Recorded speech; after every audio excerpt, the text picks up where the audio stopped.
With its 5th anniversary right around the corner, SIP and their devoted team of volunteers ushered in Tibia's adolescence.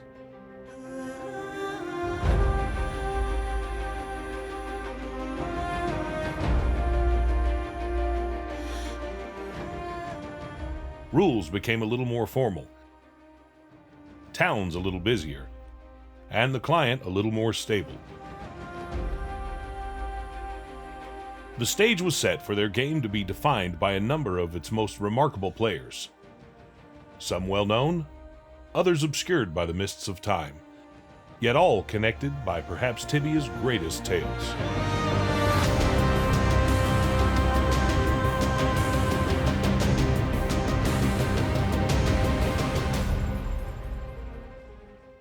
In the years leading up to Tibia's 5th anniversary, the outlook was not always as bright. A striking example occurred when Game Master Arius rallied a crowd of disgruntled players to protest against a number of exploits as well as a general lack of content. SIP was well aware of their shortcomings, but as 3 students running a fully operational game in their spare time, there was only so much they could do. Things were about to change, however, as their graduation from the Regensburg University confronted them with a vital decision.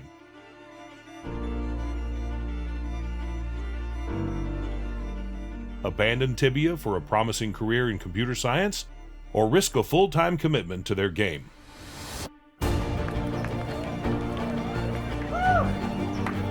SIP member Stefan cites the sheer passion during Tibia's first convention as one of the decisive factors of his choice for Tibia.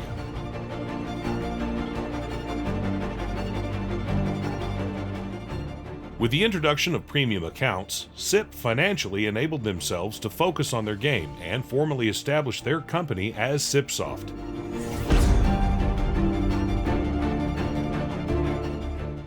It made for an anxious moment when they had to wait and see if people would actually pay for their game.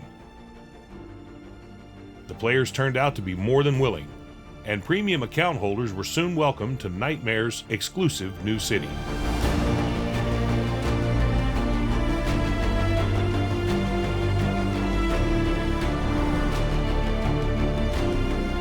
In celebration, the SIP gods themselves awarded one of the land's finest armors to their first official customer.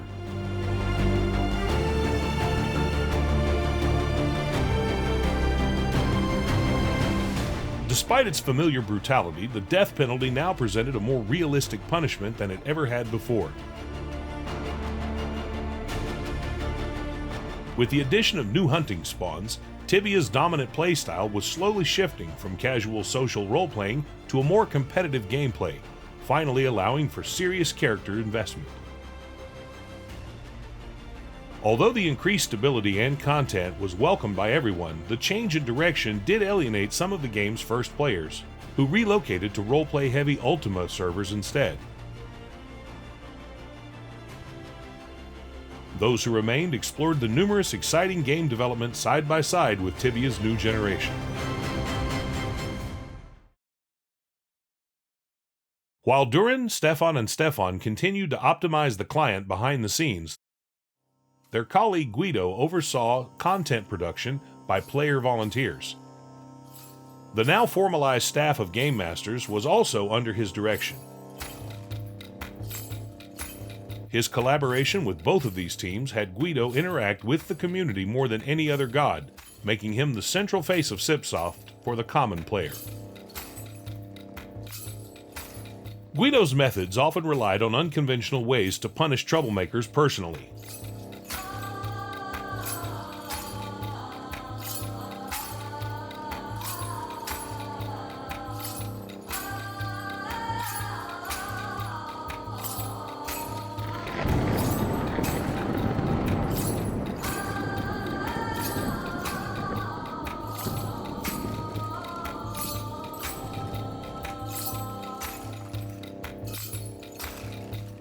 When one of his game masters illegally obtained and duped the demon-powered shield, Guido spared both him and one buyer from deletion. He instead demanded a selection of items as retribution before ordering their shields to be thrown in the sea. It is said that Flamehead narrowly escaped deletion by losing his shield a day before Guido investigated.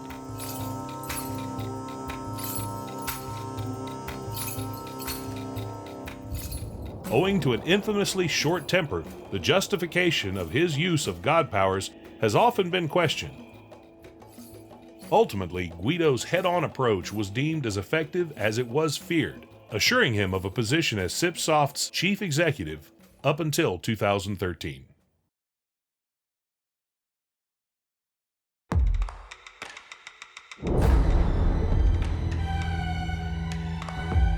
The legend of the magic of Longsword is one of Tibia's most beloved yet misquoted stories. Even before it was sold for prices high enough to buy its owner a small car, it was already the subject of countless myths and speculations. Details of this 20-year-old phenomenon might forever be clouded, yet much has been unveiled by the words of its wielders themselves.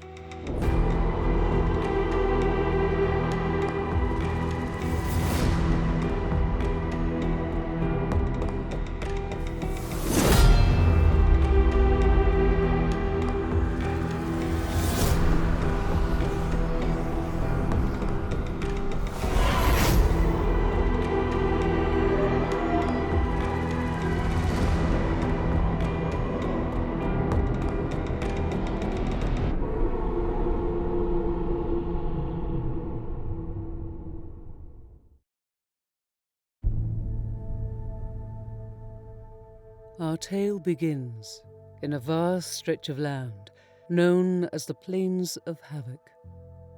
For it was here where Nightmare's enigmatic mind placed the Nightwatch Tower, and nobody knew how to get inside. Rumors of a hidden key persisted, but in spite of extensive efforts, the door remained undisturbed until an unsuspecting adventurer explored the reaches of Karlin several months later.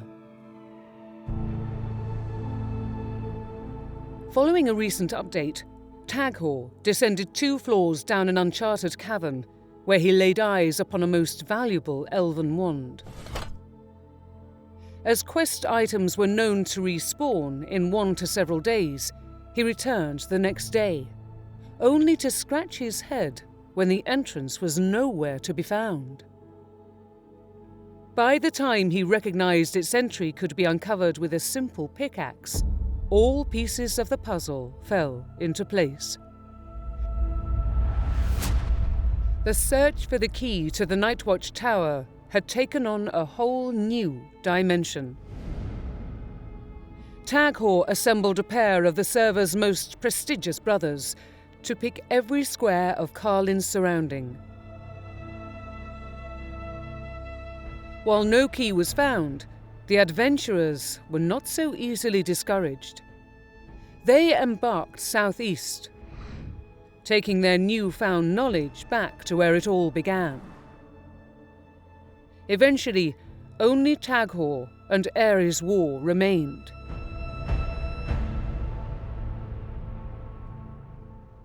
It was in the flames of a familiar dungeon that the duo finally uncovered a path never walked before. There was a couple Dragon Lords, so we went down there and we cleared out the Dragon Lords and we cleared out the entire room, and then we started pickaxing the whole room. And then we found another hole. We went down. Some holes are pretty dangerous. We don't know what's down there. It's a new thing. So I was the first to go down, and then I think Tango would rope me up. So if anything happened, wait a second. Because remember, dial back in the time when you went down, it take a couple seconds before your client changed maps, right? And so the delay was enough that could probably kill you if you weren't sure what's down there. So we kind of went down and looked. It was like a small, long room, a path. Then we started seeing a body at the end, but we weren't sure. Sometimes there's traps too. So we kind of like cleared out fire and that, and we kind of went there. And I checked out the body, and then Tangor checked it out just right after me. He was right behind me. At long last, Taghor and Ares' War tracked down their prize. They retrieved a crystal key fitting the Nightwatch Tower, paying no mind to a seemingly unremarkable sword. we found out about the Night Watch Tower. We had the only key to that tower. We could train in that tower, and no one could bother us. With their initial goal achieved, the duo would have left the cave right then and there if fate did not have Ezequiel take one last glance around the room. And then I pause, and it's like shock.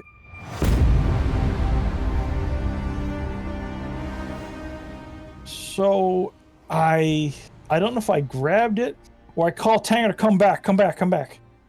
And he looked and he couldn't believe it. It was the Cyclops sword. So I gave Tangor my SOV, and then like, are we allowed to have it? It's there on the map, so is it legally ours?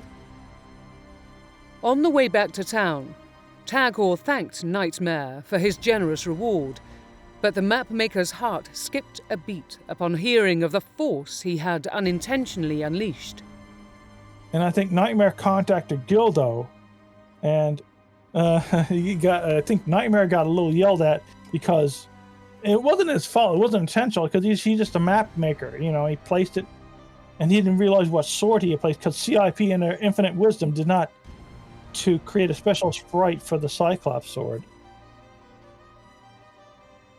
Ezequiel wielded the Godslayer in all its unrivaled strength for an estimated 4 days before Guido appeared at his feet to politely confiscate the weapon. Although he appeared to leave this adventure empty-handed, the gods had not forgotten about Ezequiel's cooperation, as he soon discovered Tibia's first pair of steel boots in his depot. Meanwhile, Nightmare's error sparked a wildfire of rumors, culminating in the legend of Excalibur.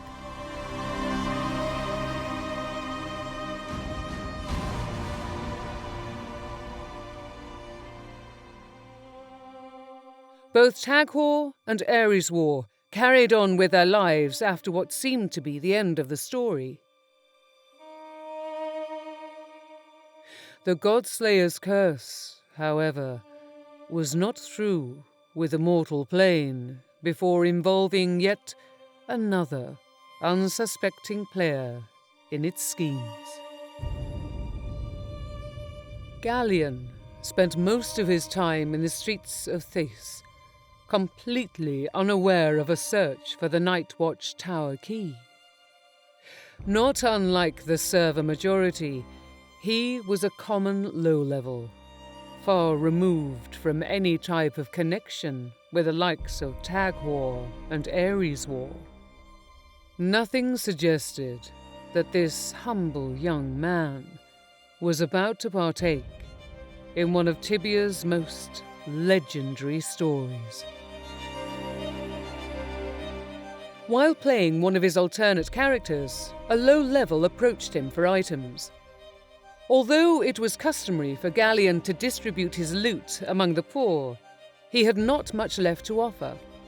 Nothing but a plain old sword buried at the bottom of his depot. In a moment that could have changed the course of history, Galleon placed the dusty item on top of his depot and looked one last time at the weapon he was about to give away.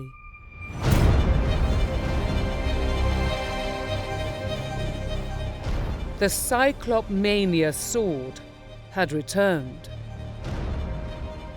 Only minutes later, Galleon received a message from Tibia's top level. Ezequiel wished to see the Godslayer with his own eyes. As soon as he realized the truth of the matter, Ezequiel's skepticism rapidly turned to ecstasy. He was determined, as if possessed, to feel the sword's ungodly might once more. This was Ezequiel in his prime. To many of Tibia's younger players in particular, he was nothing short of a superstar. As such, in sharp contrast to the multi-million deals that would follow, Galleon saw it fit to hand over the Cyclopmania Sword for free. Ares War never lavished Galleon with riches, yet he was not left entirely without compensation. They stuck together, while Ares War took Galleon along to places few players had ever set foot. I wanted to see how strong the sword was against dragons and dragon lords. So this is like a week before there was an event, the Red Rose event they have every year.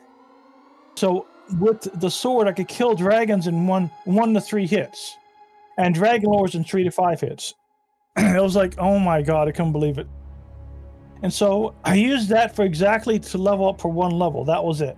See, I was going to give it to Gildo after because I wanted to test it for myself. I wanted to see what the fuss was about. To this day, we have only speculations on how the Cyclopmania Sword wound up in Galleon's depot. Even less is known about its original purpose in the game. There was no way of telling how the gods would react if they found out its reappearance was being kept a secret. Nonetheless, such matters were of no concern while Ares War's fortune lasted. One would almost forget a cursed weapon for gods was not to be trifled with by mortal hands. A week had passed since the reappearance of the sword, though much longer, according to Galleon, when the duo was training in deeper fibula as per usual. It was an area entered by no one, save for the chosen few who could handle its dragon lords. The topic of conversation was equipment, and for reasons that vary, depending on who you ask, Ares War had his best items displayed out on the floor. In a moment of uncanny coincidence, the server crashed right then and there. And I realized that the character also had a Cyclops sword. So there was 2 Cyclops swords. And it wasn't generally well known. I haven't told many people about this. This is the reason why, so when I had 2 Cyclops sword, I didn't know what to fucking do. So when it came time for the Red Rose event, shit, that was a bad time. The plan was, I had told other people, the plan was to give the Cyclops to Gildo for the event, because the RR event was a big thing. And like a surprise happy birthday or something like that, as a joke. And I gave him the Cyclops so he would freak out. I had second thoughts. Like, I wanted to give it to him at the event, but how could I explain to him is that I had 2 Cyclops swords, like, within that week when the fucking server crashed. So I was depressed, and like the RR event was still going on. And so what I did is like I set up an event during the RR event with the Cyclops sword. I was so distraught. So it's like I was going to like put characters in the line. So a bunch of people came and said whoever I hit the highest would get a reward, like maybe 1K or 2K or something like that, or 10K. I didn't care what it was. And so I took off all their armor and I hit them. And you got to realize with the attack that high, there's no way possible. There's no weapon in the game that can hit that high. And so I was hitting high. I almost one-shot one guy. And like, I was just so depressed. Like, I didn't care anymore. Because see, everyone there is like they're super intelligent. Like, say if you can tell what type of weapon they have by how much hard they hit. And like, and people were questioning what weapon are you using. It's like, I didn't say anything, so I just kept doing it. See. Because there was a couple of GMs and CIP that were in the event too. They were close friends with CIP, so I didn't care. So I kept hitting each one, next one, So that's how it happened. See, this is why they found out how I had the Cyclops, because I was hitting people so hard.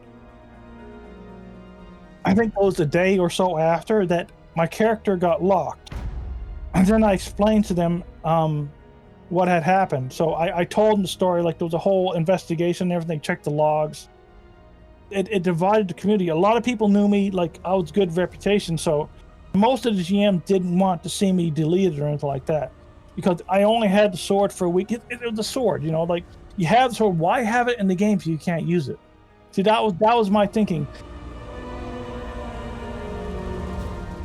So the only thing that happened, they didn't set me back or any levels or anything. So what they did is they just wiped my depots. That was it. And official reasoning was because I had the Cyclops Sword for a week. So basically, that's what it was. I had lost everything, all my gold, all my items, everything. My total depot got wiped because of that fucking server save. I'm sorry, I don't swear usually, but it's the only like it's like I don't know. I was like a brain fart or something, like because I didn't know what to do. You know, it came out after they checked. Because it wasn't intentionally duped. They checked that. Because if I intentionally duped that, I would have been gone.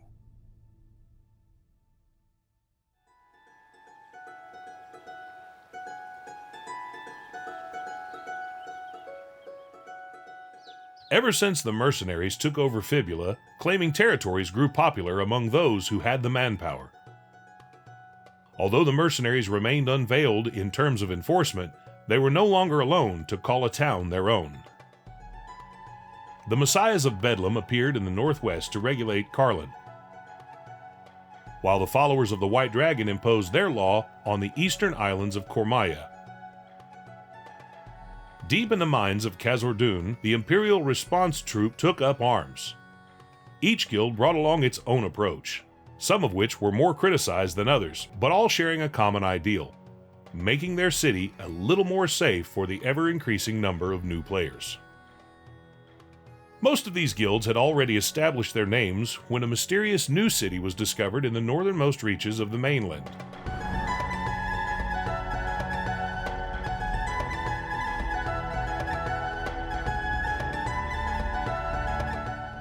As there was no such thing as traveling by boat, the uncharted elven territory inspired pilgrimages from every corner of Tibia, not in the least for its beautiful new guild halls. Those who called the city home soon formed the Council of Abdendriel.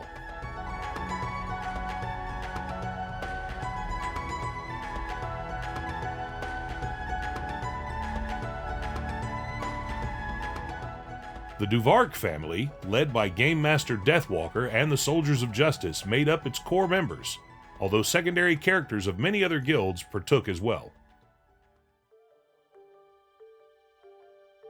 In the following months, members of the council actively looked after their city and welcomed any visitors to the elven town.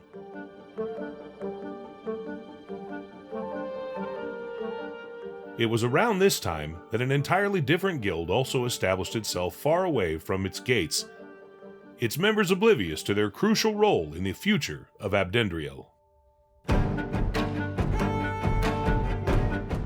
Rekka, a rich man with boundless ambitions, aspired to establish himself among Tibia's most respected guilds.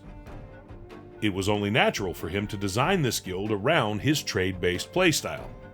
"You can trust a Satori" was a statement that had to become widely known throughout the server. Rekka's dear friend Wurzel was not instantly convinced of Satori's potential and had just applied for membership with the Red Rose. Rekka, on the other hand, was unmistakably determined with every fiber of his being, and Wurzel was not about to let him down.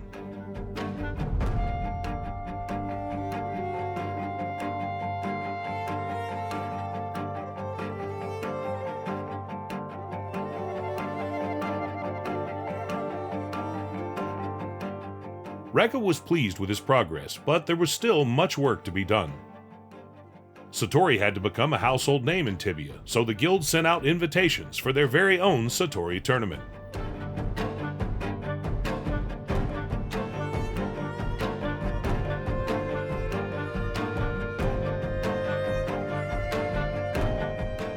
When it became time to seek out a guild hall, their eyes were drawn to Abdendriel, only after the Soldiers of Justice had beaten them to the Spirit Keep near Theas.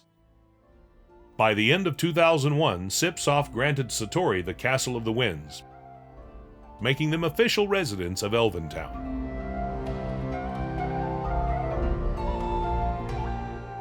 Initially, Satori had little interest in the council and their governance, though they eventually agreed to enforce elven law only directly around their guild hall.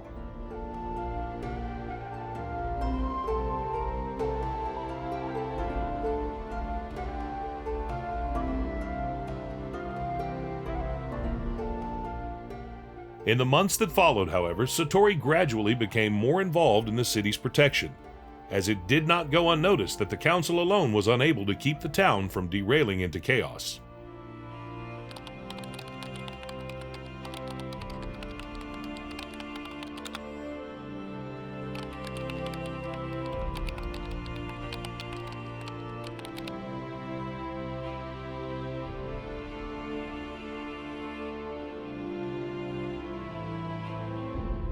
Abdendriel, oddly enough, seemed to provide barely any hunting sites. There didn't seem much reason for players to linger around. It was not long, however, before the citizens of the elven town learned what actually lurked beneath their surface.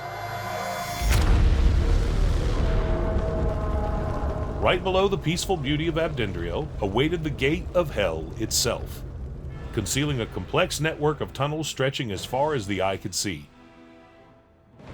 Many were intrigued, but few made it all the way through.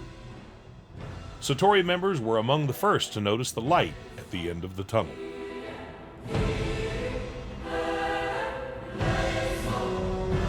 As soon as Wurzel tasted the ash in the air, it quickly dawned on him that this new area may very well propel him to the top of the server.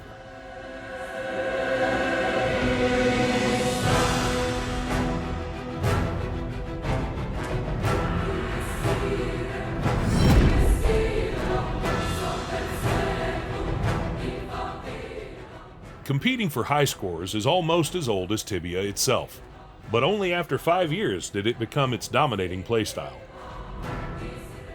Hardly a handful of unorthodox players were serious about leveling in the game's first years, risking it all to a death penalty that started as a total reset of your levels. You could call them the forefathers of the power gamers. By the time Deeper Fibula was introduced, the death penalty was a little more realistic. Opa Vettervox had seized the top spot and would hold it until his retirement the following year. Only by retiring did he give way for the next heir to the throne.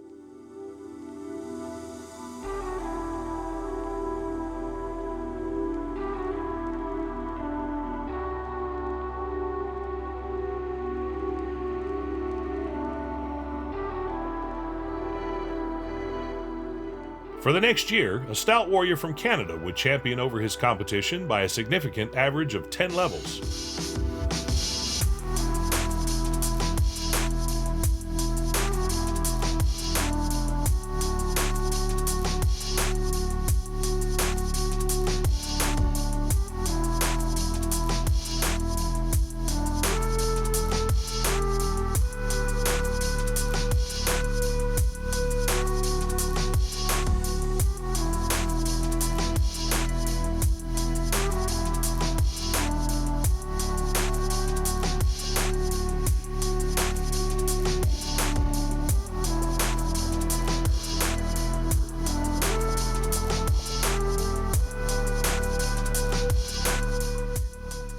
In the spirit of his predecessor, Ares' War was to be found in the dungeons of Deeper Fibula, spending more time with dragons than with people. Yet unlike the typical power gamer, he did not shy away from the community either. In no small part thanks to his joyful attitude and engagement in some of Antica's most famous events, Ares' War was on his way to become one of Tibia's most recognizable icons. Everyone knew this was the warrior destined for Tibia's first level 100 milestone, and he was, in a bizarre way. During a hunting session like any other, one Dragon Lord catapulted him 54 levels ahead to a level that would not be touched by anyone for another 2 years. Of course, the bug was swiftly taken care of, and Ares' War got back to business. It wasn't long, however, before his armor became heavy, and his head weary. A series of setbacks made his progress stagnate at last. The temptation of the Cyclopmania Sword had cost him everything except his character itself. More importantly, his location was so far away from Germany that playing without lag remained impossible. Not only did the mercenaries launch an occasional attack to drive him from their territory, but Dragon Lords were among the toughest creatures around, making Deeper Fibula hunts a high-stakes game. The experience rate was the best in the game, but unlike more forgiving locations, a single spike of lag could be fatal and undo as much as a week of progress. Even after prevailing for so long, one too many unfair deaths was enough to diminish any power gamer's morale. In the span of Ares War's reign, interest in hunting more than tripled, and new spawns enabled more players than ever to catch up with levels that once took twice as long to achieve. By 2001, Deeper Fibula was no longer the only place to provide Dragon Lords. Hellgate explorers discovered the mysterious island of Draconia, and one man in particular was making the most of its secrets.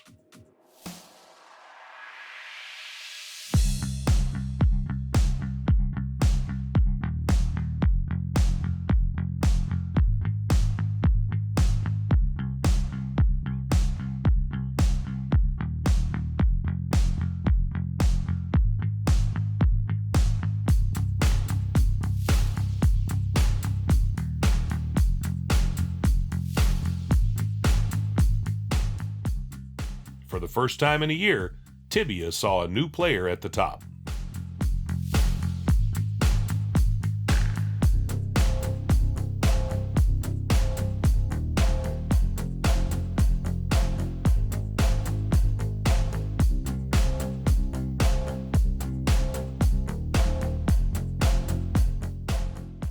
The road to Draconia was lengthy and perilous. Even if you managed to navigate its treacherous tunnels, supplies were a challenge to control, and the narrow pathways far away from safety proved to be a paradise for player killers. It was enough to discourage almost anyone from frequenting Draconia, but not Wurzel. The Satori was simply too formidable a knight to be concerned with the petty efforts of random PKs. Each and every day, Wurzel slashed away at the Dragon Lords with nothing to stop him. Although he faced the same high stakes as Ares War, Wurzel enjoyed a number of advantages, which included a more favorable internet connection by living close to the German server. Down in Fibula, dragons could attack from any direction, leaving little to no places to hide and recover. Draconia provided opportunities to jump up and down a level when the spawn of monsters became overwhelming. Moreover, when the supplies ran low, the Deeper Fibula power gamer had to find his way out of the dungeon and back to Theas. Although Hellgate was not easy to travel, Draconia offered a teleport straight back to Abdendriel. With only 10 levels to go, Tibia watched the contest heat up in excitement as Wurzel's monstrous progress seemed to be carrying him straight to level 100. He would have been the first, if not for the phenomenal rise of Bubble.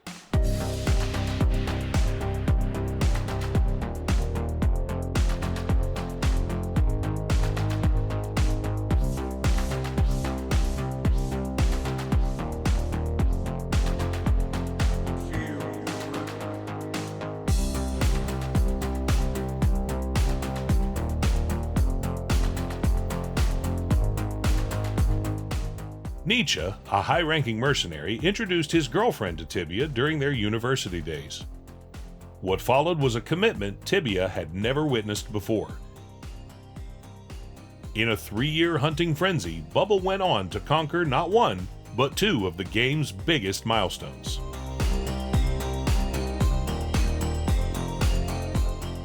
Bubble preferred hunting spots which showed a little more tolerance to lag spikes. Orcs were less likely to take you down than dragons. Her progress was exceptional, giving rise to rumors of account sharing that would follow her every step. It didn't help that she rarely interacted with strangers, much less attended community events. Most prominent players, including her own partner, played for more than one reason. Bubble seemed to play for power gaming alone. Although she did live together with her husband as 2 active Tibia players, The few words that she had to spare on the accusations were always in firm denial. Bubble would go on to keep her competition at bay with an extraordinary 20-level advantage, but was not allowed any slack by the growing number of power gamers that trailed behind. All year long, Pepelu and Wurzel would wrestle for the high scores, but for Wurzel, a threat far greater than Dragonlords was about to emerge.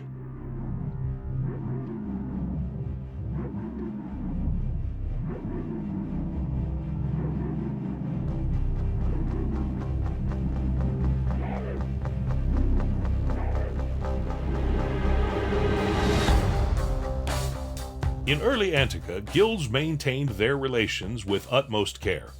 Random player killers were present, but typically disorganized and limited to low-level undercover characters. The ruthless death penalty discouraged players from crossing the wrong person. Even the most chaotic evil guilds preferred to honor the boundaries of role-playing sportsmanship. The predominantly German server was characterized by a sense of seriousness and respect, with players taking almost anxious care to keep their main character out of trouble. Then, hailing from the United States of America, there was Hokuten.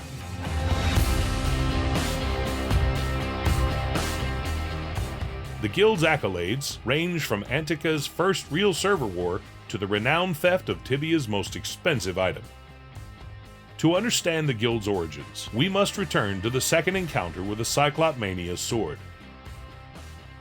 Galleon did not earn much for his gift to Ares War, but Ares War did introduce him to a mutual friend who turned out to be irreplaceable by any fortune. In the flaming depths of deeper fibula, Galleon met Slain, a deceivingly low-level mage with a charm matched only by his notoriety. I think a lot of the issue was the leader of the guild was Matt, and his reputation was like forever was I just kill people.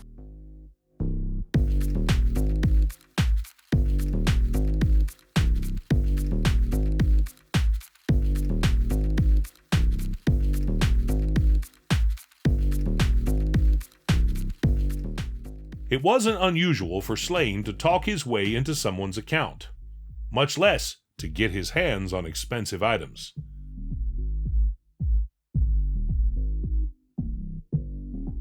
Unconfirmed rumors go as far as crowning him a god killer, who struck down Guido with a bugged character. Anyone who as much as associated with Slain became subject to wariness. Matt had a weird way of like getting people to really trust him though at the same time. Like if there were like 30 or 40 people, like he'd find the one person who would trust him and maybe like give him a rare. He basically had a cult of personality. Like, I don't know how to explain it, but he could just draw people in.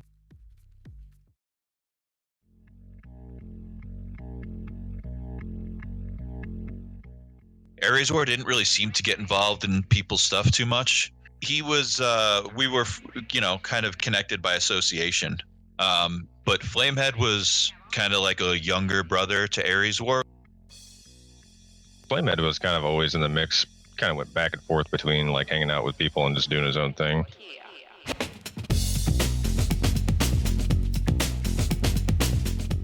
Flamehead, I mean, in my opinion, one of the best like PvPers back then. And he was just reckless.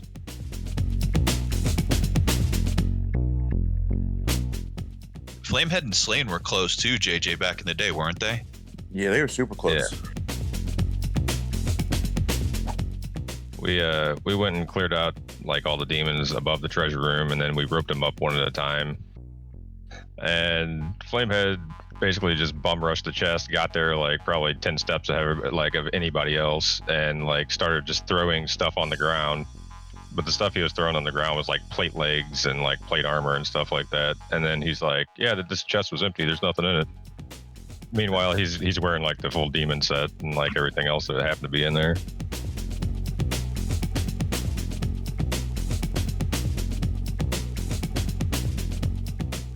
In my town clique, I was the rebel because I didn't join Red Rose because it was too boring for me. So I joined the Mercs as like the only one. Silvarion, Genesis, Garvin, Lightbringer, they want to be good and nice, and that wasn't for me. Americans used to be one group, and they were all assholes. At the forefront in my mind used to be Matt and JJ. Matt used to be the main asshole, and he used to be close to Caliber. And she opened my mind to, well, he is like he is, but get to know him and it's gonna be cool. With JJ and Matt, I always had some kind of respect. If they said something, they meant it. They didn't talk, they didn't bullshit. That's how my connection to the US guys started. Novak, myself, and Mike all knew each other in real life. We're all from Bayport, New York, and we started playing in the late 90s.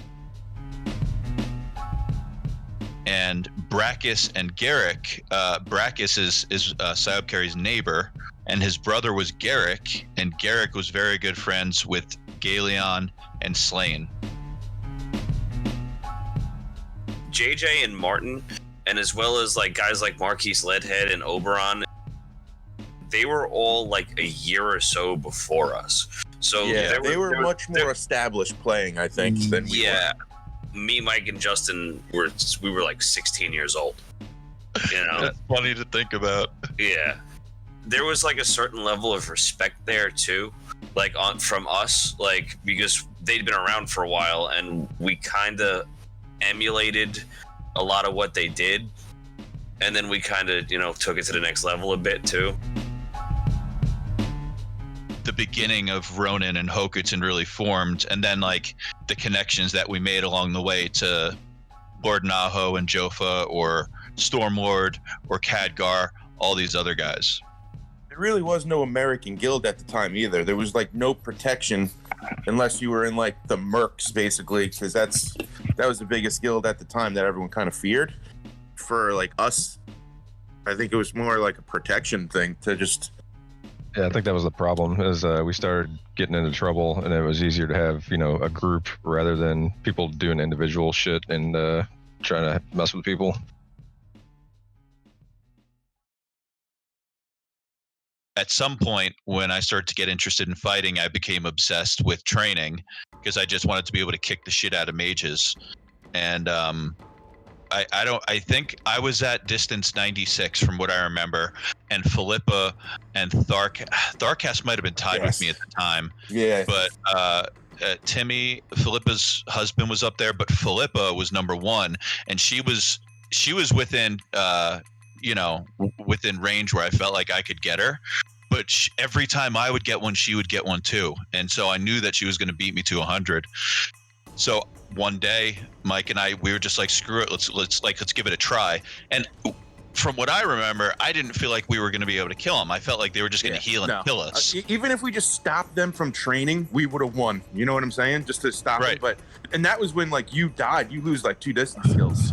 That wasn't like, oh, you lose 1 here, whatever. Like the death penalty it was disturbing when you died back then. And so Saab Carey and I got on the phone like we did a lot when we would have an action. And we walked up, and I think we maybe tested him, like, hey, how's it going? Beautiful day, like some weird RPG stuff. Yeah. And then me and Mike were just like, all right, let's do it. 1, 2, 3, and we just started rocking them. Yeah. and then we took off. And we were not killed. And the blowback from that was rough. Yeah, though. that was like they had a meltdown. I became really, really good friends with Philippa's son, Mick, right? And I actually went to Sweden like 3 times to like just hang out. And I stayed at Philippa and Timmy's house, right? So she made like a great dinner. We're sitting around, whatever. Like the wine's pouring, and then all of a sudden they're just like, so tell us about that one day when you and your friend killed my wife, It was the most awkward shit of all time, dude. So I was like, yeah, sorry about that. We just really wanted him to be number 1, And like they were like laughing about it and everything, but like to hear the perspective on their side, it's just like, oh, look at these 2 nice guys fishing, giving us fish, hanging out. They're like, yeah, it was a nice quiet night. We're watching like a TV show. She's training. We're ripping like a bottle of wine open. And then all of a sudden, like he's like, I flip Captain like dead. And I just like the wine spilt everywhere. Like they went crazy on the other side, It was fucking hysterical, dude.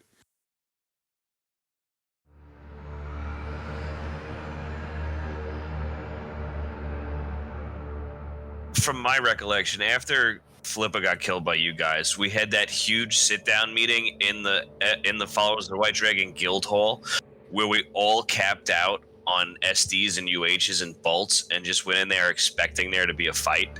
Yeah, and we sat there for like 2 hours, and they were just like buff equals muchly equals precise equals blah blah blah blah blah, and then they were like just like angry, and then we're all sitting there like they're gonna kick us out of this guild hall with that spell, and then this is gonna be a fight versus and those guys were really high level at the time. Like Dagon Dragontooth was like level 88. Which was like huge. And he had super high skill. Him and Tagorian, if you had 2 Beast Knights on you at the time, there's nothing you could do. Like you're fucked. And Followers of the White Dragon never ended up getting involved with anything or anything like that. At the end of the day, people really chose to separate the two characters, even though it was blatantly obvious what had just happened. But I really do feel like that was when the German players started to be like, hey, what's going on over here? Although visibly agitated, the followers of the White Dragon saved themselves the trouble of a head-on battle, allowing Hokuten to remain a disturbing thorn in the side of Antica for yet another day. With prolific troublemakers seeking refuge among their ranks, there was never a shortage of controversies. Game masters checked on their training camps more often than usual, hoping to find a reason for banishment. Satori in particular built a vicious grudge when Hokuten members allegedly disrupted their tournament with threats and a neglection of the rules. Soon after, one of Satori's members responded by killing a secondary character of Nobak. The situation quickly escalated when he retaliated on his main character. Okay, well, I was definitely fighting Ermokoplo, and then it wasn't just me versus Ermokoplo, it was me versus like 4 Satoris. So I ran into the church temple, and I was in there, and they were trying to push me out, and Justin just rolled up on Invisible and dropped Ermokoplo. So then they were all after him, but again, back then at level 62 for him, he was just out of there. Nobody could catch him except maybe Rekka, and I don't know if Rekka was even there. The relationship with Satori reached a boiling point, and they were not alone to take notice of Hokuten. In the privacy of their forums, another prolific German guild was already fiercely debating the matter.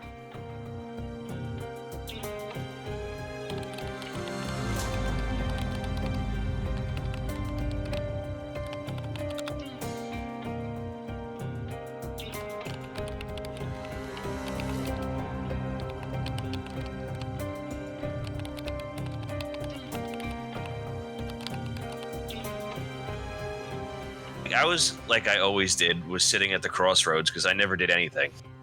And I remember I alt-tabbed out of my screen, and as I was alt-tabbing, I got hit with an SD, and I didn't even realize it was me getting hit. Like, I was just like, oh, something's happening. So I alt-tabbed back, and I was like, oh shit, I'm getting attacked, and I Exura V'd.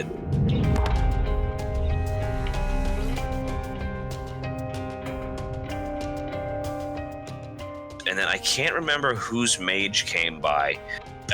I'm almost positive it was Beautiful. It might have been Exawap. But either way, Bar got dropped. And, like, it was a really big deal because at that time, like, I don't think that really happened to the German players or a bunch of American kids. Or, I mean, I think Beautiful was German, too, maybe Swedish. Didn't he also have kind of a high magic level, so that's why it kind of hurt you more? Yeah. He had his hands in like He he had connections, some like big time connections. We created a lot of friction. Like when I look back, like we sort of planted the seeds for everybody to we gave people reasons to not want us around for sure. But a lot of these guys, like Bar in particular, he was an asshole. He was. He was. we did some random PKing. Yeah, Well- I guess we did a good amount, but either way, so like he'd summon 20 dragons in Theus and then log out. yeah, and log out, and all of Tibia would just grind to a halt, and you'd have just bodies all over Theus because Bar was an asshole and he liked to, just summon a ton of shit and leave. So like they did shit like that too. It was just a little bit more passive,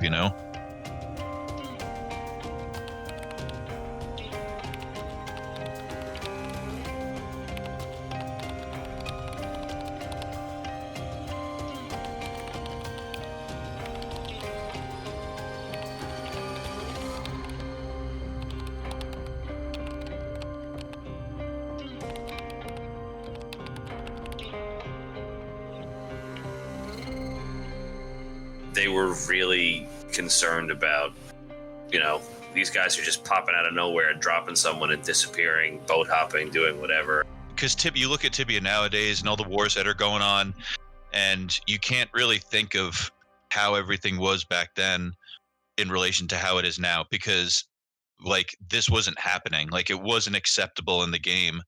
I think we didn't really know exactly how they were going to react. I didn't anticipate a server war.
In terms of manpower and levels, the alliance of the Rising Phoenix and Satori greatly outmatched Hokuten.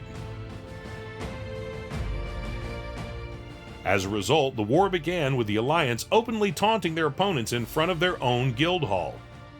With only a few members online, Hokuten failed to rise to the challenge, and the alliance returned home with an early sense of triumph. This was traditional war as the Germans knew it. Little did they know Hokuten was about to lay the groundwork for a new generation of PvP battles. Hokuten remained offline until night fell over Germany, knowing full well that they would not be able to dominate a battle on the open field. The last remaining Satori awake were caught off guard by a deadly ambush right in front of their guild hall.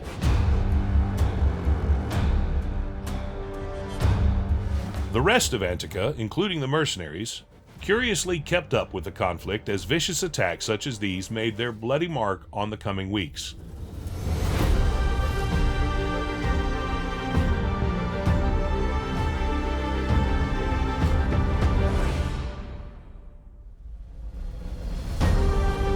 There were very few members on all of the guilds that we fought who would actually come out and put themselves in a compromising situation and show up and commit to a fight. Like even if there were 10, 15, 20 people who were ready to fight, there's only a couple who really hung around and dug their feet in and committed to it. People didn't even want to fight. They were like, why is my guild starting a war? I'm here for PvE and for having fun. But on our side, it was completely different. We just went with a lot of guerrilla warfare tactics, but none of us were really too concerned about dying, and I think that was our huge advantage. The sheer size of the alliance should have made quick work of their Hokuten, but it soon became clear that they were faced with a ferocious opponent who delighted in battle.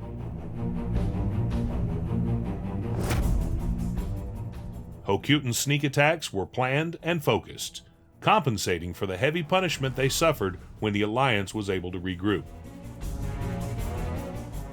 The attacks rarely erupted in full-size battles, but when they did, it was all the more sensational. That's Yeah. the drop it like it's hot's battle. Yeah, brother. Yeah. I'll tell you from my perspective. I want to say it was like an all-out fight. Everyone was there. I remember killing Lord Helmchin, and I saw Rekka at the crossroads, and he's hitting me, and I'm like just bolting him, SDing, not really getting much done. EKs were not easy to drop back then, and Rekka was like the leader of Satori and kind of talked a big game. I didn't expect to kill Rekka. So Keith comes over, and he starts like diagonal pushing him so he can't UH. And we just like, I dropped him. So I clicked on the body, I saw the helmet, and then the body moved, so I lost like, the inventory. And then I'm like, oh fuck, there's a golden helmet in there. And Keith was like pushing it.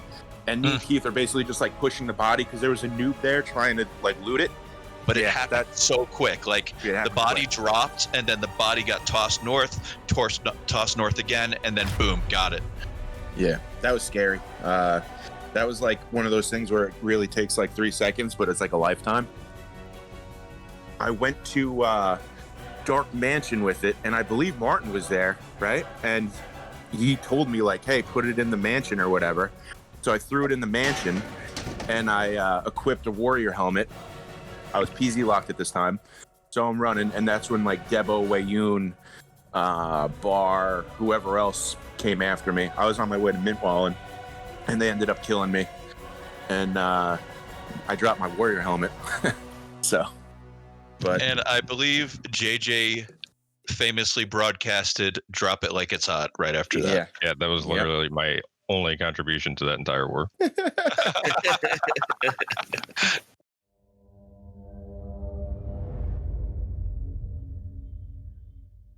After a month of uncompromising warfare, both sides saw a number of members leave in favor of a less exhausting playstyle, and in Hokuten's case, a brand new USA-based server.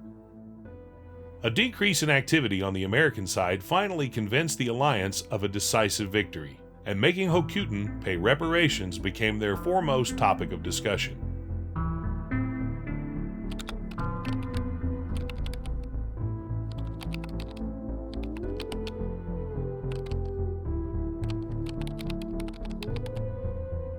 It turned out to be wishful thinking.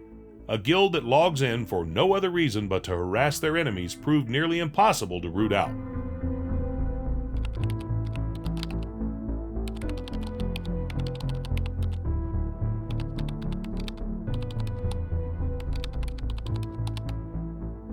The war seemed to have degraded to a persistent series of sneak attacks, with no end in sight.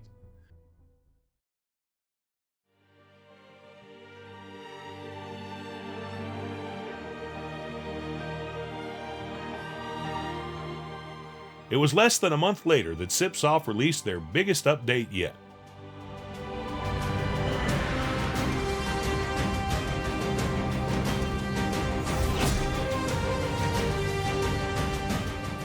With leaps in technological and visual improvements, the 7.0 client marked the beginning of Tibia's signature era.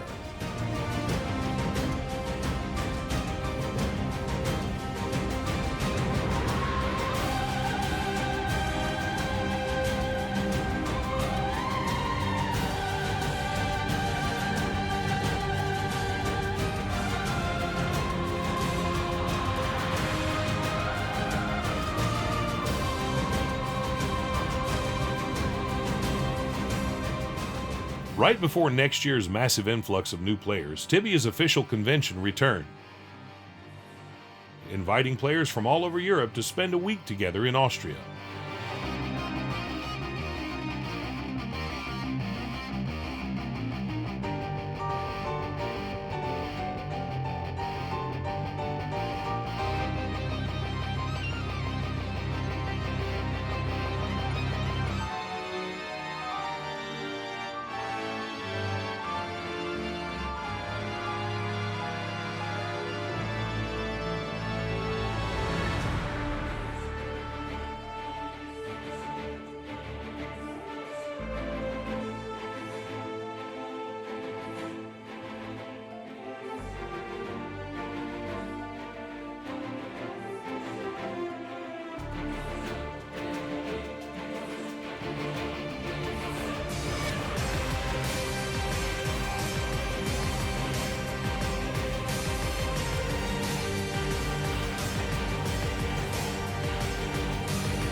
A team of Red Rose volunteers carried out the organization, and Sipsoft granted each of them a reward of their choosing.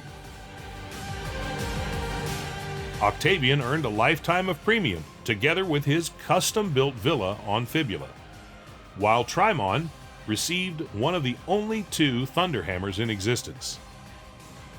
It was Hagbard, however, who startled Sipsoft with a most unusual request.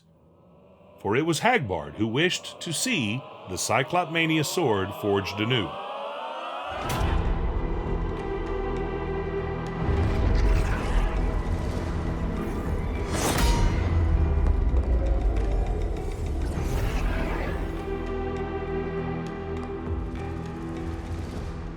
Hagbard was a sorcerer. Although he wielded the legendary blade with pride, it was soon that he chose to put it up for sale, the profit of which we can only fully appreciate by taking a closer look at Tibia's economy during 2002. With limited ways to earn wealth, early Tibia saw a significant gap between average players and the server's richest few. As an ordinary player, you typically accumulated a few thousand gold pieces in a good hunting session, and slightly more if you were willing to devote extra time to loot bags. Instead of hunting, you could also increase your profits by crafting and selling runes. Given that platinum coins were the highest form of currency and banks did not exist, people preferred to convert their gold to items once it became too much to store. These rare items became a symbol of wealth, as obtaining even one of them posed too much of a challenge for the vast majority of the server. Since you could also lose any rare equipment upon death, most people simply did not bother to get rich.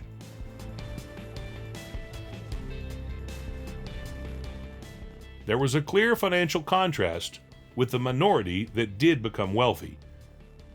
This included high levels with the ability to hunt in profitable spawns, but also active traders, bug exploiters, and lucky player killers. Even among them, only the most ambitious few managed to acquire a full rare set or more.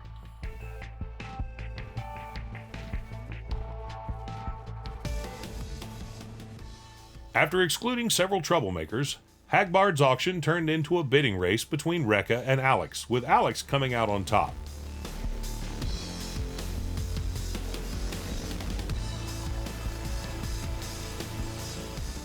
Although Alex was known to have a player-killer alter ego, both him and Hagbard honored the old-school custom of separating character reputations. Alex's reputation as a traitor was spotless, demonstrated by Hagbard's willingness to hand over his blade before receiving payment.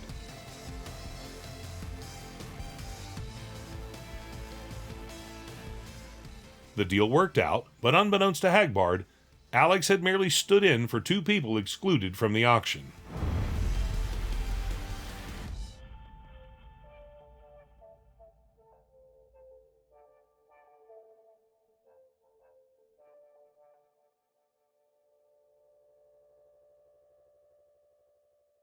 I think I was gonna resell it, yes. But at the same time, Keith had, I think he was one of the highest skilled knights, and I was gonna allow Brackus to kind of toy around with it and use it until then.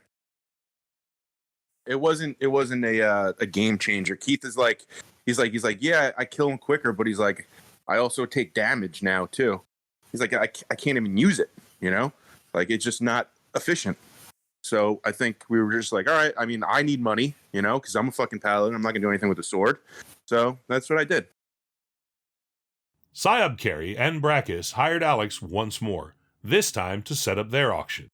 As for bidders, there was only one.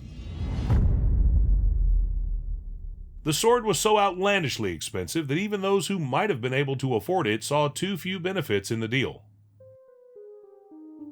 There was no way of telling when and if Sipsoft would make the item lootable, thereby decreasing its value. Any sensible trader would consider a purchase with this much risk only if the investment was but a small portion of his fortune. That wasn't the case with Rekka. As if possessed by the gods themselves, he invested everything. Combined with large contributions from Wurzel and loans from friends, Satori's leader raised years' worth of fortune. Rekka had a dream, at the cost of any price. There was nothing to auction because there was only one bidder. So first I had to invent some kind of bidder to drive Rekka's price up. And basically I lied to him, telling him that somebody else was bidding.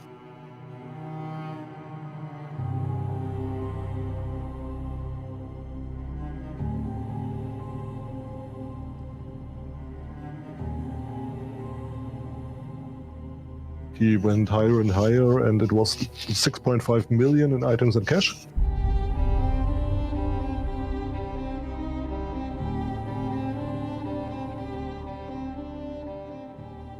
Unlike popular belief, the fact that the man behind Alex was fighting Satori as part of Hokuten was well known.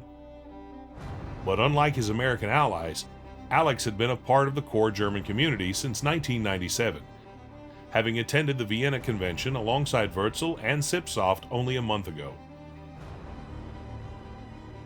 Like Hagbard, Rekka put faith in the traditional way of character separation. Alex had never welched on a trade. Like, he was known. He was the guy. Like, if you needed to get something done safely, you would go to Alex, and you knew with 100% certainty it would get done the right way. Yet something was stirring in Alex.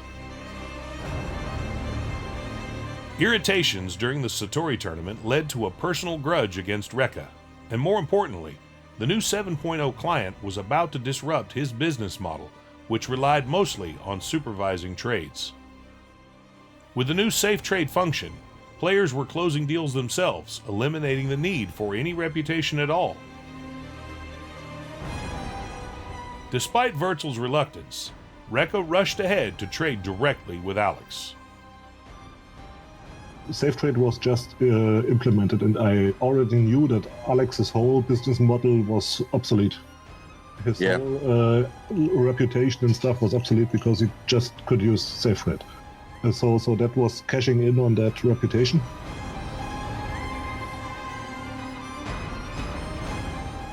When it was about that time, I collect payment and sword, and I logged out. Martin logged out and took a very long walk in the woods, and yeah, I remember him logging out, and I'm like, but they must have had power failure in Germany or something.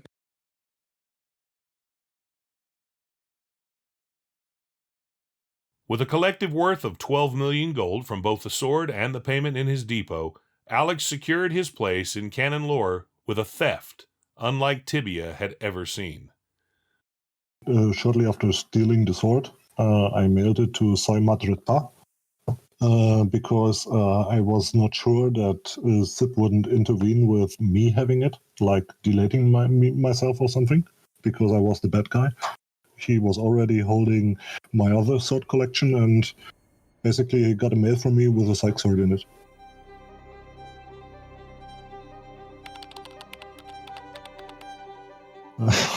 And he kept it and he gave it back later. I had a long talk to my roommate.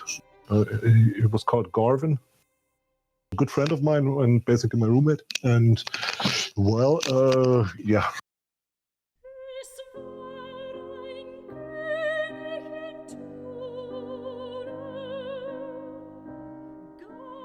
Three days passed before Alex's conscience caught up with him at last. He returned to make amends by handing Cyclopmania and Brachus their overdue money. The magic longsword, on the other hand, remained firmly in his hands.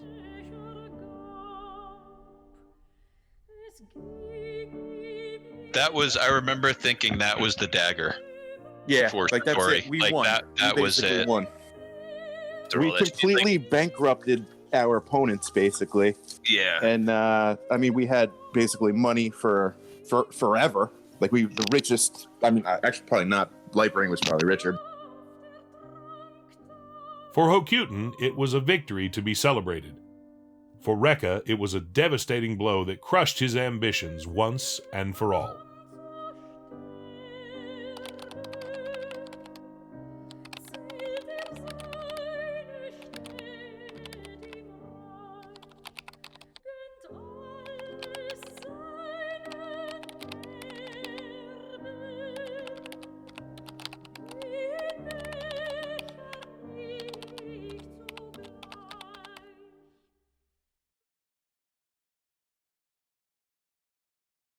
So there was this clown character.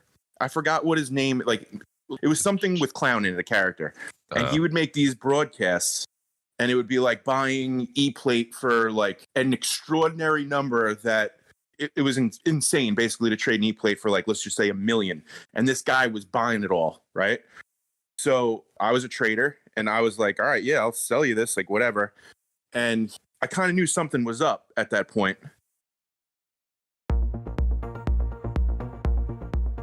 While Cipsoft was doing everything in their power to stabilize Tibia, a small group of players on Premia discovered a bug with the potential to break the game.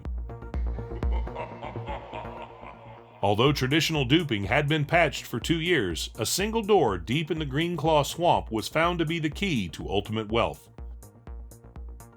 Juggalo Monoxide, he was pretty friendly with us. I just don't really remember how or why. And he basically told me, he's like, listen, like, I can dupe cash like as much as I want because there's no item count on it. But they know when you dupe a rare because there are item counts. So I can dupe DSMs. Anything that's dropped in the game I can dupe, but I can't dupe E-plates or masterminds or hots. So I need that. And he said, if you give me 2 hots, I will teach you how to dupe. And I was like, I only had 1. So I called up Keith and I said, Keith, I need access to your character. Just say yes. Like, we need this. And he's like, I don't know, because Keith's a fucking pussy and never wanted to do anything. And I was like, dude, we're doing this. And he's like, okay, fine. So I did it. And then I told everybody basically that I knew in the guild. DSMs, gems, mana fluids. Yeah. We kind of kept it. Yeah, that anything. Kind of stuff. Yeah. Mostly money. I just, back in the day, you could summon creatures and you would get experience for it, for killing them, right? So this undead spell, it created like, let's just say 20 skeletons. I don't really know. You drank the mana, created the spell, Fireball, EXP, and no risk, and just crazy expensive, but you just didn't care.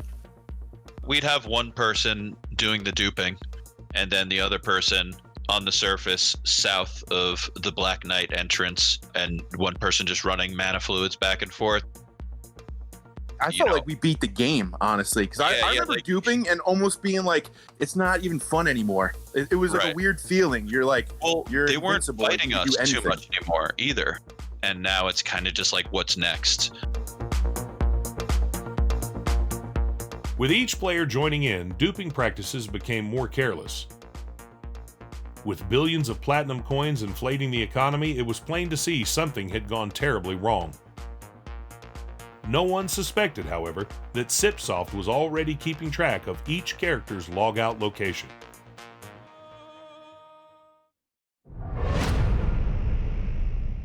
Less than a week after Antica started duping, Cipsoft concluded a thorough investigation with the news that Tibia's servers would be set back a full 2 weeks, one of which for Antica.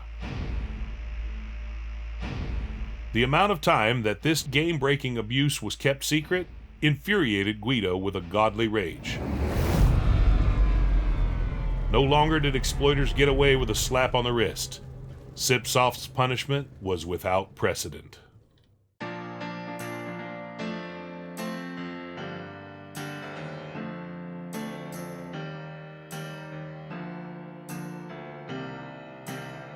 I logged in one day and I just remember seeing that message, like your character's been deleted or whatever. It lets you log in for like a second and then it logs you right off and then you get that message that you're deleted. It sucked because I love that character. I put a lot of time and effort into Precise. We had basically, I felt like we had taken over the game and that just turned me off to Tibia for a while. Siod Carry never got deleted for duping because I used Cubic's Knight, Genis. I just used the Knight because it had more cap. I wasn't trying to think. I didn't think ahead, honestly. It's not like I'm this smart guy that didn't get deleted. I was whatever. I was lucky.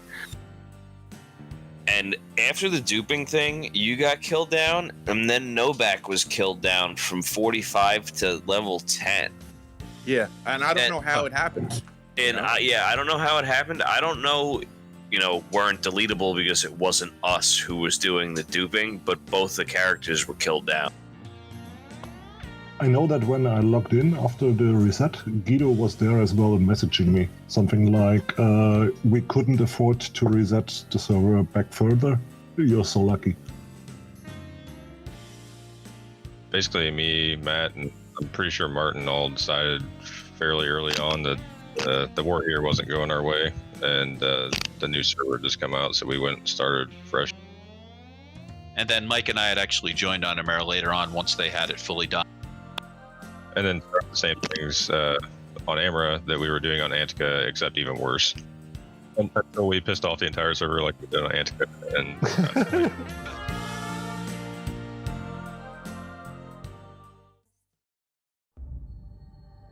Now known as the Boondock Saints, Hokuten took their rebellious efforts to both Libera and Amera, where they inspired opponents to rise up with a defiance only rivaling their own.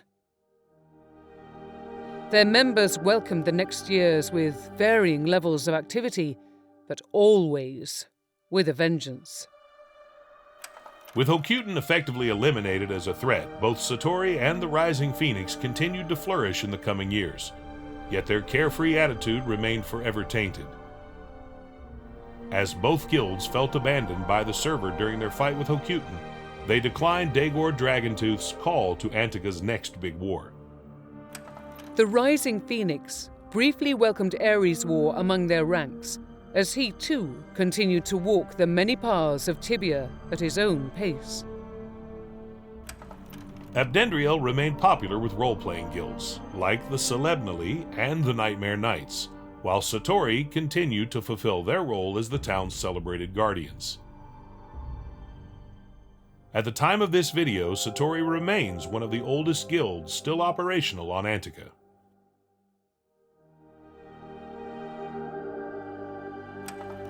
The magic longsword continued to be the subject of exorbitant trades, remaining the single strongest weapon of Tibia as it captured one generation after the other.